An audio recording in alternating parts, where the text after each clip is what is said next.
धूम्रपान के साथ समस्या ये है कि बहुत ही मज़ेदार लगता है। ये कहना गलत हो सकता है, लेकिन अगर इसके बारे में बात ही कर रहे हैं तो पूरी ईमानदारी से बात करनी चाहिए। धूम्रपान दिक्कतें पैदा करता है और तुरंत समाधान भी देता है। जब आपका दिमाग निकोटिन का आदी हो जाता है और 72 घंटे तक निकोटिन नहीं मिलता है तो आपको खुजली, घबराहट और तनाव महसूस होता है। लेकिन एक कस लेते ही आप तुरंत अच्छा महसूस करते हैं। ये सिर्फ शारीरिक लत ही नहीं बल्कि इससे भी कहीं ज़्यादा है। सिगरेट पीने से आप अपने काम पर ध्यान केंद्रित कर पाते हैं और ब्रेक लेने का एक बहाना मिल जाता है, जो मानसिक रूप से अच्छा होता है। ये बोझत को दूर करने का एक तरीका है।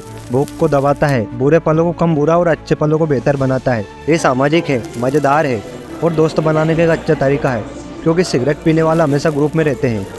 आपके होठ आपके शरीर के सबसे सेंसिटिव हिस्सों में से एक है और आप जब उनके बीच सिगरेट रखते हैं तो आपको बहुत ही अच्छा फील होता है।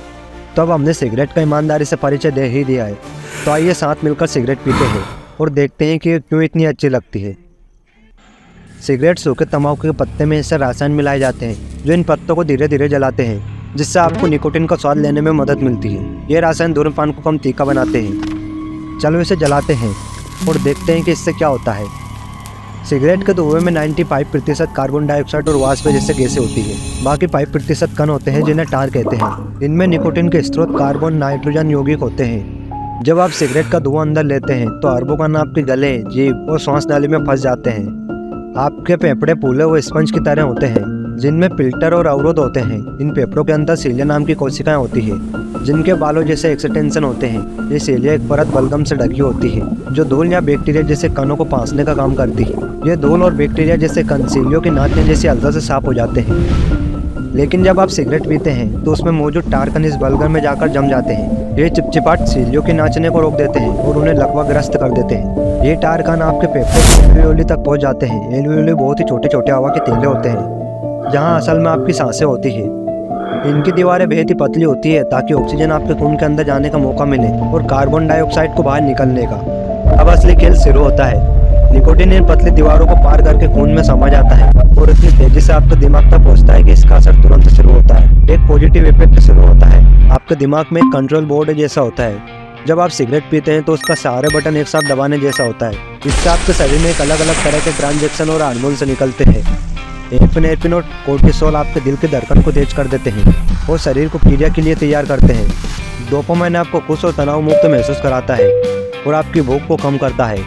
बीटा एंडोर्फिन दर्द और तनाव को घटाते हैं। निकोटिन आपके दिमाग को उत्तेजित और शांत दोनों करता है, जिससे आप अधिक सतर्क और ध्यान केंद्रित कर पाते हैं। इसके बाद आपका शरीर धीरे धीरे आराम की स्थिति में आ जाता है। इन सभी प्रभावों का मिला जुला असर बहुत ही अच्छा महसूस होता है, पर समस्या ये है कि आपका दिमाग जल्दी ही खुद को पहले जैसे नॉर्मल स्थिति में लाने की कोशिश करता है। वो निकोटिन के प्रभावों के खिलाफ संघर्ष करता है। जब तक आपके खून में निकोटिन होता है तब तक तो सब ठीक रहता है, लेकिन जैसे ही निकोटिन का असर खत्म होता है तो आपका शरीर खुद को ज़्यादा शाकिरी कर देता है, जिससे अंदर बहुत बड़ा संतुलन पैदा हो जाता है। जितना ज़्यादा आप धूम्रपान करते हैं उतना ही आपका शरीर निकोटिन के खिलाफ संघर्ष करता है। इसी वजह से निकोटिन इतना एडिक्शन का कारण है। इसके बिना आप खुद को अच्छा महसूस कराना बंद कर देते हैं। शुरू में ये सब बढ़िया लगता है, लेकिन बाद में आपको नॉर्मल महसूस करने के लिए इसकी आदत पड़ जाती है। अगर धूम्रपान इतने तक ही सीमित रहता तो शायद इसे सहन किया जा सकता। धूम्रपान से निकोटिन के साथ साथ और भी हजारों खतरनाक रसायन शरीर में आते हैं, जैसे cadmium, lead, arsenic, cyanide, hydrogen peroxide, nitrogen oxide. ये सभी शरीर को अलग अलग तरीके से नुकसान पहुंचाते हैं। कार्बन मोनोऑक्साइड जो सिगरेट के धुएं में होता है आपके खून में ऑक्सीजन की मात्रा को कम कर देते हैं, जिससे आपकी सीलिया कोशिकाएं जो फेफड़े की सफाई करने वाली कोशिकाएं संघर्ष करने लगती है। जब टारगन बलगम के साथ आपके फेफड़े में चिपक जाता है तो उसे बाहर निकालना बहुत ही मुश्किल हो जाता है।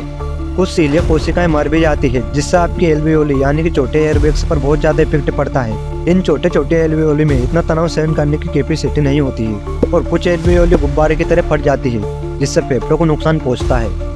आपका शरीर इन टार कणों से जल्दी छुटकारा पाना चाहता है, इसलिए गालबेट कोशिकाएं ज्यादा बलगम बनाने लगती है, जिससे सांस लेना और भी मुश्किल हो जाता है। यही कारण है कि धूम्रपान करने वाले लोग बार बार खांसते हैं ताकि टार और बलगम को बाहर निकाल सके। इसके साथ ही आपका प्रतिरक्षा तंत्र एक्टिवेट हो जाता है और मैक्रोफेज नाम की कोशिकाएं टारगन को हटाने का काम करती है। लेकिन निकोटिन इन सफाई करने वाली मैक्रोफेज कोशिकाओं को कमजोर और सुस्त बना देता है, जिससे वे ठीक से काम नहीं कर पाती। और इससे भी बदतर ये होता है कि जब मैक्रोफेज टार कणों को खाने की कोशिश करते हैं तो कुछ ऐसे रासायनिक छोड़ते हैं जो आपको फेफड़ों और ऊतकों को खोल देते हैं और छोटे छोटे घाव बना देते हैं और फेफड़ों में निशान होना सांस लेने के लिए खतरनाक है। इसके साथ ही धूम्रपान आपकी त्वचा को बुरी तरह प्रभावित करता है। त्वचा के अंदर निकोटीन कुछ ऐसे एंजाइम को एक्टिवेट करता है जो कोलेजन यानी आपकी त्वचा को मुलायम और लचीला बनाता है, उसे तोड़ते हैं। इससे आपकी त्वचा में जल्दी झुर्रियां और सिलावटें पड़ने लगती है और आप कम उम्र में बूढ़े दिखने लगते हैं। आपके हर एक अंग पर बहुत ही अधिक दबाव पड़ता है और किसी न किसी तरह स्थायी नुकसान होता है। समय के साथ साथ वसा रक्त वाहिकाओं के अंदर निशानों में फंस जाते हैं और तब तक सक्रिय होती है जब तक कि वो आपके अंगों का दम घोटना शुरू नहीं कर देती। आपका अत्यधिक काम करने वाला दिल रुकावटों के कारण रक्त को धकेलने के लिए और अधिक जोर से धड़कता है और आपका रक्तचाप बढ़ता जाता है। लगभग सभी धूम्रपान करने वालों को कॉर्निक ऑब्स्ट्रक्टिव पल्मोनरी डिसीज हो जाती है। आपके बहुत से एल्वियोली नष्ट हो जाते हैं जिससे हमेशा सांस लेने में तकलीफ होती है। आप कभी भी खुलकर सांस नहीं ले पाते। एक बार जब आप इससे पीड़ित हो जाते हैं तो ये और भी खराब हो सकता है और फिर कभी भी ठीक नहीं हो सकता और अंततः कैंसर है। आपको दो तरह मार झेलनी पड़ती है। एक तरफ अपने पूरे सिस्टम को, खासकर अपने फेफड़ों को कम से कम 70% कैंसर पैदा करने वाले रासायनों से भर देते हैं और दूसरी तरफ अपने प्रतिरक्षा तंत्र को, उस हिस्से को कमजोर बना देते हैं जो कैंसर को मारता और रोकता है। इसलिए धूम्रपान करने वालों में कैंसर होने की संभावना बहुत अधिक होती है। आखिर धूम्रपान दो तरीके से खतरनाक है, तो क्यों न धूम्रपान करने वाले इसे बंद कर दे। निकोटीन अब तक का सबसे ज़्यादा शारीरिक और मानसिक लत लगने वाले पदार्थों में से एक है।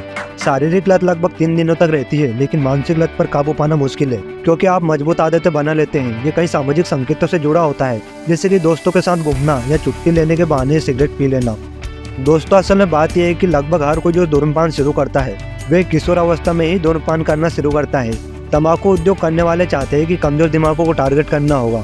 उन्हें निकोटीन के स्वाद की लत लगानी होगी क्योंकि इसी बुनियाद पर उनका उद्योग चलता है। दुनिया भर में लगभग 80 लाख लोग धूम्रपान के कारण मरते हैं, जिनमें से 70 लाख से अधिक सीधे धूम्रपान के कारण, 12 लाख लोग सेकेंड हैंड स्मोक यानी धूम्रपान करने वालों के पास रहने के कारण इफेक्टिव होते हैं।